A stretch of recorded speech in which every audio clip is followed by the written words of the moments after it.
With the end of Title 42, a completely unprecedented number of illegal immigrants have been flooding across our southern border every day. Multiple days last week saw over 10,000 daily crossings.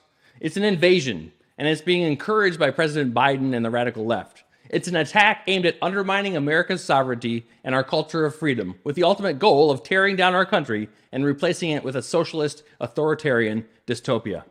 Plus, North Carolina Republicans override the Democrat governor's veto of their 12-week abortion ban bill. The Durham report exonerates President Trump and shows that the rule of law has basically come to an end in America. And Miller Lite goes woke. I'm Doug Wardlow, and this is Founding Principles. It is time to go on offense. This is Founding Principles with Doug Wardlow. Our southern border is wide open, so come on in, everyone. Title 42 order, that's no longer in place, and President Biden wants to boost our population with illegal immigrants. Apparently, the 6 million illegals who have already crossed the border during Biden's time in office, well, those just weren't enough. But wait, this just in from Democrat Secretary of Homeland Security Alejandro Mayorkas. He says the border is not open. Repeat, the border is closed. Closed and secure. Let's watch. I want to be very clear. Our borders are not open. People who cross our border unlawfully and without a legal basis to remain will be promptly processed and removed. You see, everything is under control. Our southern border is not a lawless free-for-all where drug cartel smugglers and traffickers are in control, flooding our nation with illegal drugs and migrants. Mayorkas is from the government and he is here to help. We can trust every single thing he says, right? If only that were true. If only he wasn't lying through his teeth and telling us exactly the opposite of what is really happening. If only we could be confident that Mayorkas is not part of a long-term, large-scale plan to undermine our sovereignty and sow chaos and division in our country. Because that is what the radical left's push for illegal immigration is all about. It's one part of their larger plan to tear down America as we know it, discard the Constitution, and build a new, godless, socialist, authoritarian state. I'll talk more about that in a few moments. But first, what exactly is this Title 42 mess we've been hearing about? Well, Title 42 of the U.S. Code was enacted in 1944 as a mechanism to deny entry of people and products into the country when necessary to limit the spread of a communicable disease. Trump invoked the authority in March 2020, and Biden continued its use up until this last Thursday. Title 42 is a public health statute that relates to immigration in general. Under Title 42, which was reinforced with a separate order from the CDC designed to limit the spread of COVID-19, border agents were allowed to expedite the removal of illegal immigrants back to Mexico, sometimes within hours. Migrants were not held in a congregate area for processing or given a credible fear interview as required under the process for those seeking asylum. The point was to get them out of the country as fast as possible to limit COVID. The catch, however, was that under Title 42, migrants denied entry are not subject to a formal removal hearing, and thus there was really no penalty for attempting to enter the country illegally, for example, being barred from any entry into the country whatsoever for a number of years. So many people were caught 2 or 3 times trying to cross the border. But there's a double catch, if you will. A formal removal hearing is basically a fiction at this point. It's something that almost never happens. And that's because the immigration court system has merely 650 judges working a backlog of over 2 million cases. So the radical left's plan to overwhelm our immigration system and flood the nation with illegal immigrants is, unfortunately, working.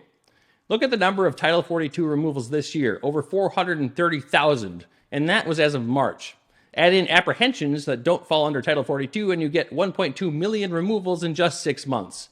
Yes, many of those 430,000 migrants removed under Title 42 will attempt to cross illegally once again, but that's only because the Biden administration has made it very clear that they are trying to allow illegals into the country, and that enforcement of the border in any real meaningful sense is not a priority for the administration. There is a reason why the Biden administration has been trying for years to get rid of the Title 42 removal authority.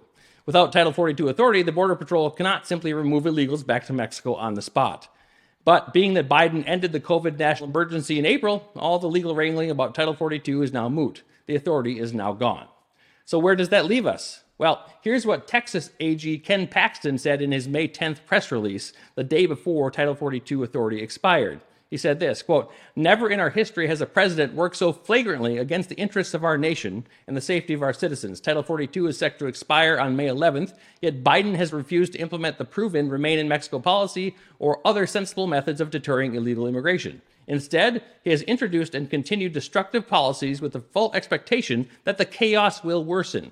This includes his unlawful parole program that pre-approves huge numbers of aliens to enter the country, his prioritization guidance that directed ICE to shield criminal aliens from deportation, his new overseas processing facilities to fast-track so-called asylum seekers to fly directly into the United States, his collaboration with NGOs to guide illegal immigrants to the border, his provision of taxpayer-funded airplane tickets and other services to aliens while our own citizens struggle financially, and his complicity in the trafficking of minors forced to toil as indentured servants in dangerous jobs. Close quote. Great statement, but it describes a very, very bad situation. Very bad. Now, even Newsweek is reporting on this to some extent. They reported that as of last fall, the average number of monthly border encounters under Biden was 189,000, almost 4 times the 51,000 per month during the Trump era. President Biden has intentionally created a catastrophe at our southern border. Over 6 million illegal immigrants have crossed our border under his watch, and many of them have remained in our country. In April of 2021, Missouri and Texas sued the Biden administration to prevent Biden from canceling Trump's Remain in Mexico policy. As a result of that lawsuit, DHS was forced to produce volumes of information concerning illegal immigration. Now, if you aren't already sitting down, you might want to do so for this part.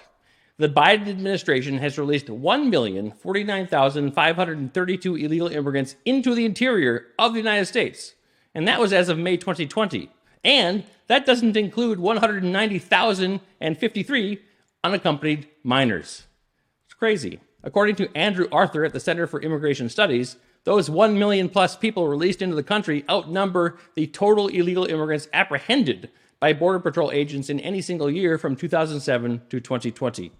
And the number doesn't even include gotaways. Those are people who evaded capture at the border, were observed, evaded capture, and were never seen again. DHS keeps track of gotaways. In 2022, a record 600,000 illegal immigrants evaded capture and entered the United States. During 2018, 2019, and 2020 combined, there were 415,000 gotaways. This year, we are already at 530,000 gotaways, on pace to smash the record set last year. So since Biden took office, DHS records show that over 1.5 million gotaways have entered the nation. That is over 3 times the number of gotaways during the final 3 years of Trump's administration combined. So how many illegal immigrants has Biden actually let into the country? Well, if you add everything all up and extrapolate into 2023, you get about 3.6 million illegal immigrants, and that doesn't count anyone who is never detected at all. Everyone in the gotaway number was seen or caught on video or otherwise observed at least once. So the real number is therefore very likely quite a bit higher. And Biden still has 19 months left in office. So no matter what you hear DHS Chief Mayorkas or Joe Biden say, the numbers do not lie. The southern border is wide open, and more illegal immigrants are flowing into the country and staying than ever before. Now, this is no accident. Just recently, the Biden administration announced the creation of processing centers in Guatemala and Colombia that will handle paperwork right there in the migrants' own country. Then the migrants will be fast-tracked right into your unsuspecting town. Everything points to one conclusion. Biden and his leftist allies want as many migrants coming here as they can find, coming in through as many pathways as possible, including pathways that are completely illegal. Look at this estimation of our foreign-born population since 2020 from the Center for Immigration Studies. It skyrockets under leftist leaders. Illegal immigration is the driver, and the numbers would be even higher if the data did not end in February of 2022. Biden is spiking them like he won the Super Bowl. But why? Why is the left flooding our nation with illegal immigrants as fast as they possibly can? Well, it all goes back to the notion of eradicating America's culture of individual liberty. Yes, the Democrats here think they are importing new and loyal left-wing voters. Yes, they want to spread the wealth, as Obama famously said, without knowing he was being recorded. Yes, they are globalists, and they want to spread America's wealth to the rest of the world. And yes, they want to sow chaos and disorder to further their goal of eventually establishing socialism here in America. We know all of that, and those are very concerning and very real things to worry about. The crime and drugs that pour across the border along with the illegal immigrants do real damage to our people. The cartels that control the border are a real danger to peace and security, as are all the people on the terror watch lists that we keep catching as they sneak into the country over the porous border. Add the massive financial drain wrought by countless illegal immigrants who find their way into emergency rooms, New York hotels, the welfare system, and the like. All of it is simply unsustainable, especially given the crushing national debt we've settled ourselves with over the years. The pain and suffering caused by our border chaos is real and growing by the day. People die from the crime, the drugs, from the violence on both sides of the border. Well, to the radical left, it is all a necessary consequence, an acceptable cost of pursuing their long-term goal. All the above, the votes, the crime, the chaos, the socialism, they are all goals the Democrats and the left have here in the United States. The left needs votes to march towards socialism within our two-party system. They need the crime and chaos to justify their eventual calls to replace local policing with a national police force, undermining the constitutional freedoms that we hold dear. Illegal immigration fuels both of those reinforcing avenues of attack, one from within, the other from without, all while eating up resources and stretching the financial resources of our nation even further. The people coming here illegally are most often impoverished and largely helpless. They are at the mercy of the U.S. government and the American people, and that is exactly why Biden and the left want as many of them here as possible, as fast as possible. You see, much of the discussion around illegal immigration centers on its economic and legal implications. In addition to the massive illegal immigration Biden and Mayorkas oversee, they've also brought over 4 million foreign workers to the United States. Just this month, Mayorkas boasted to the press, quote, "Our president has led the largest expansion of legal immigration pathways ever." Well, the largest illegal immigration flow, along with the largest legal immigration expansion, pushes wages down, rent up, and creates more competition for jobs, homes, and resources in general. There are 20 to 25 million illegal immigrants here in the United States right now, and that comes with definite economic consequences that harm American citizens. These harms happen in the free market as a direct economic attack against the American people and their pocketbooks. The migrant crime, drug smuggling, human trafficking, and terror-connected migrants are all obvious issues and problems in need of immediate redress. The ability to enforce laws within and on our borders is essential to the survival of any nation-state. The concept of having a border in general demands it. Our borders separate our nation laws, culture, traditions, and norms from those of Mexico and Canada. Without a border, everything that makes the United States different and distinct from our neighbors and from every other country in the world, the things that make America exceptional, will gradually erode and decay until there are no meaningful differences. And what is it that makes us different and distinct from our neighbors? What makes our culture worth even having a border to maintain it? In short, well, it's the freedoms we take for granted every day. No other nation enjoys the level of freedom and liberty that we do here in America. And no other nation, and this is key, is built directly on the truth that our freedoms are inherent to all people, granted by God. That's what our Declaration of Independence says right at the beginning. Our God-given freedoms are protected by the legal safeguards of the Constitution, through the structural bulwarks against the encroachment of government power, like the separation of powers, the limitation of the federal government to enumerated powers, and federalism, and also through the explicit parchment protections of specific rights in the Bill of Rights, starting with religious freedom and free speech. That's why in America, life has never been viewed as cheap, because we recognize that the gift of life given to us by our Creator included in it the gift of our natural rights and freedoms, and because we recognize that it is the duty and the main function of our government is to protect those individual rights and freedoms. That is American culture, and that is what the left is trying to destroy. Massive illegal immigration is another weapon the left is using to eradicate our culture of God-fearing freedom. The left's goal is to eliminate any connection our rights have to God, because when rights are seen as merely a gift of the state, well, then the state can easily take that gift away. The pathway to authoritarian socialism and global government are blocked if people believe the truth that their rights have been granted to them by God, and if people believe the truth that human laws that violate the laws of God are not laws at all. Now, no election can solve this problem for the left. Their only option is to destroy the culture of freedom itself, to erase the notion that government cannot supersede God, and to disconnect the laws of man from the laws of God. Importing millions upon millions of poor, needy, and vulnerable people serve that end nicely. Bring them in, pay for just enough of their needs, indoctrinate them in leftism in public schools, and entangle them in government programs. Teach them that America is racist and has done nothing but steal and kill since its beginning. Make them hate the very nation that took them in. Combined with the left's efforts to teach the rest of the nation the same things, the left thinks they can destroy our culture, bring down America, and rebuild a socialist dystopia in its place. But the illegal immigrants, they're really a key for the left's plan. Having not been exposed to America's culture and traditions of freedom, they are easier to manipulate. That's what they think. Illegal immigration is indeed an invasion, and it is also an attack aimed at America's founding principles and culture of freedom. Luckily, there is still time to stave off total defeat. The left strategy needs time to work, a lot of time. We can turn things around and save our freedoms and our sovereignty. Putting an end to illegal immigration now will go a long way to defeat the leftist plans. The border must be enforced, plain and simple. So the upcoming presidential election will have a massive impact on border security and on the ability of the left to succeed with its plans. One more consideration the left may have miscalculated. The plan of the leftists doesn't sufficiently consider the fact that most illegal immigrants and a huge portion of legal immigrants are Catholic Christians. They may not so easily succumb to leftist indoctrination, particularly on social issues. So we must stop illegal immigration now and slow legal immigration to give migrants a chance to assimilate and come to fully understand and cherish the Constitution and our American culture of freedom and God-given natural rights.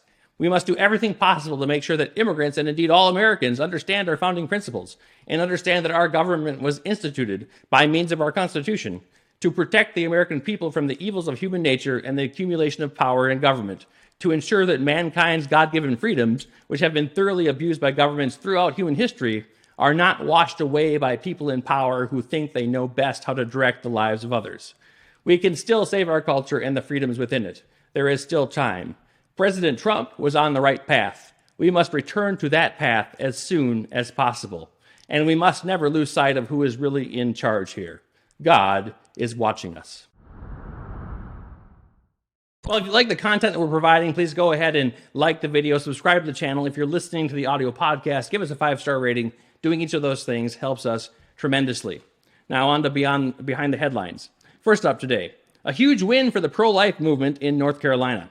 North Carolina's Republican-dominated legislature overrode the Democrat governor's veto of their 12-week abortion ban bill, which now will become law and take effect July 1st.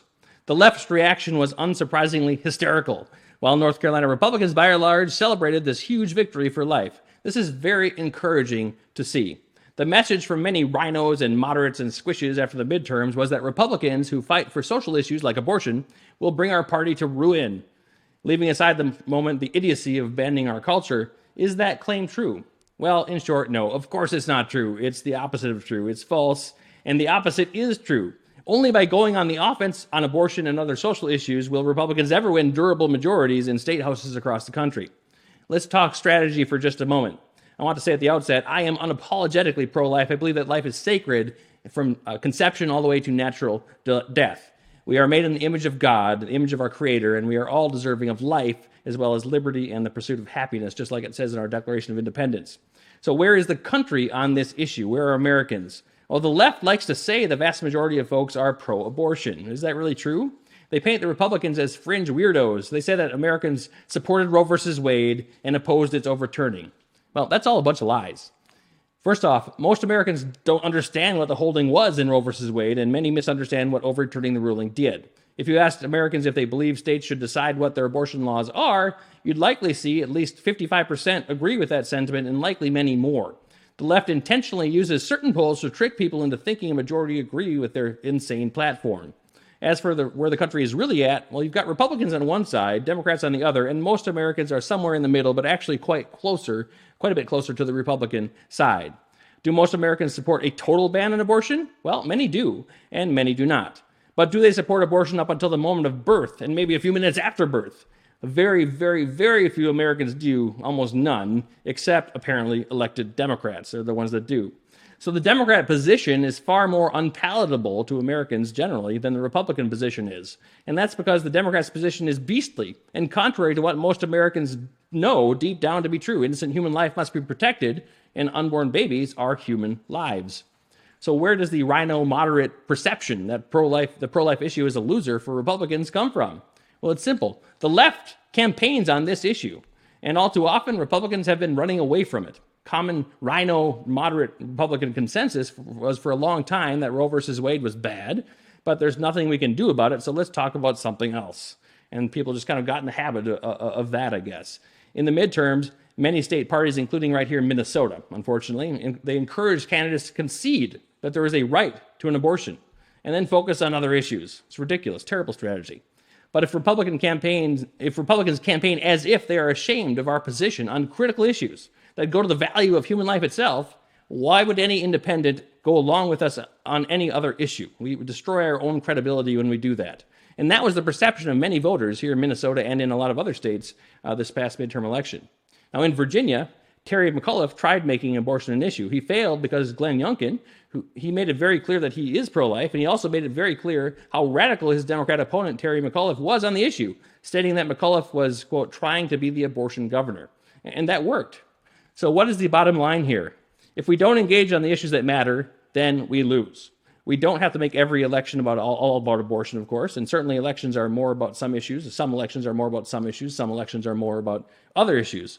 But right now, Roe versus Wade has been overturned. That's an historic development. It's a great victory for the pro-life cause, and it's a turning point. And it means that we must focus right now on making sure that that huge victory means something by pushing the envelope and campaigning for life. There has never been a more important time to stand up for unborn children. We now, for the first time in decades, have the ability to pass laws through state legislatures that restrict abortion. That's what we should be doing. We need to be campaigning on it now. Now is the time. To abandon the issue now, to abandon the culture war at this critical moment, well, that's the path to certain destruction, both in terms of our culture and in terms of electoral chances for Republicans. So good for North Carolina Republicans. Their decision to override the governor's veto of their 12-week abortion ban is a courageous move that should inspire Republicans across the country to be bold and to stand up for our core conservative principles.